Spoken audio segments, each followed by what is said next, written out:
Hey guys, before you start this video, just want to let you know how would you like the chance to win one of these wearable Helix cuffs. Awesome piece of technology that isn't going to be released and shipped out till December, and you have a chance to win one. Simply, all you have to do to enter is subscribe to the channel itself by either clicking on the subscribe button or the image you see in the bottom right hand corner of your screen. Simple as that, and we'll announce the winner just after the 18th of October. For all the rules though, you will see a button at the top right hand side. Click on that, it will take you to the rules video to find out more.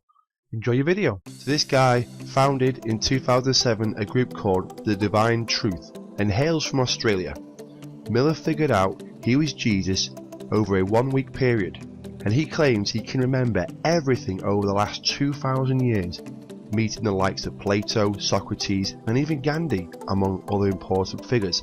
But sadly for him, he even remembers being crucified.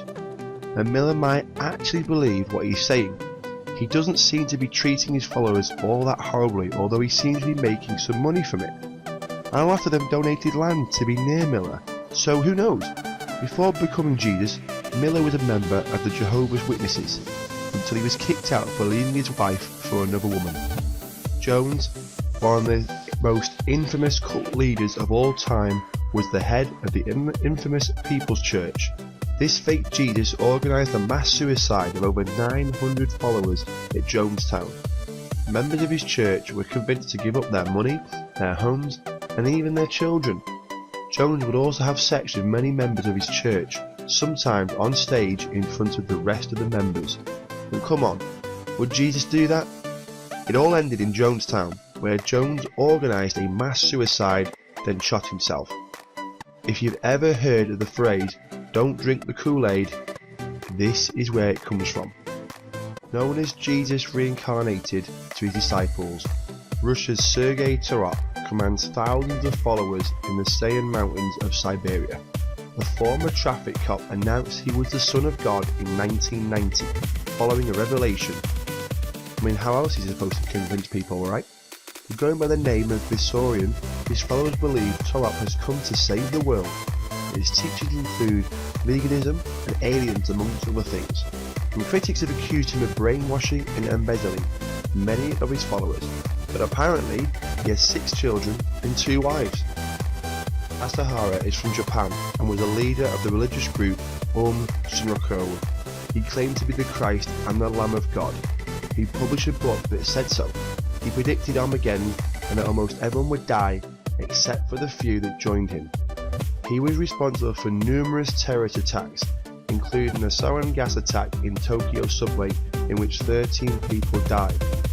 He was convicted of murder and attempted to overthrow the government.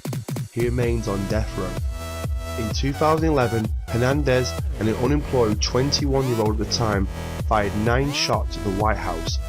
He did so because he believed himself to be Jesus Christ and that he needed to kill the American President Barack Obama, who he believed to be the Antichrist. A few weeks before the event, Hernandez started telling acquaintances that Obama was controlling people, that he had to be stopped, and he was going to put tracking devices into children. He also sent a video to Oprah Winfrey claiming that he was Jesus Christ, and he is currently serving 25 years in prison. Moon was the leader of the Totally Loony Unification Church. While to his followers he was the Messiah and the second coming of Christ, to most observers he was a leader of a cult. He and his wife were to be considered the second coming of Adam and Eve. At its height, in the Unification Church had 30,000 members, although the church claims many more. Moon was nothing like Jesus. He served time in North Korea for bigamy and adultery, and was imprisoned in the US for tax charges. And some church members claim that Moon believed humans must have sex to be purified, and of course having sex with him would cleanse their bodies and souls. Applewhite once posted a message that began, "I, Jesus, Son of God," on a forum. Well, okay then. Applewhite was the leader of the infamous Heaven's Gate cult. Why were they so infamous? Well, you might recall a bunch of people that killed themselves in 1997 because they thought they were going to be picked up by a spaceship that was hiding behind the Hale-Bopp comet. The guys that wore the Nikes, yeah, that was them. Who knows, maybe they all flew away on that comment and it was really Jesus, but somehow we doubt it. Cristo is one of the more harmless people claiming to be Jesus on this list.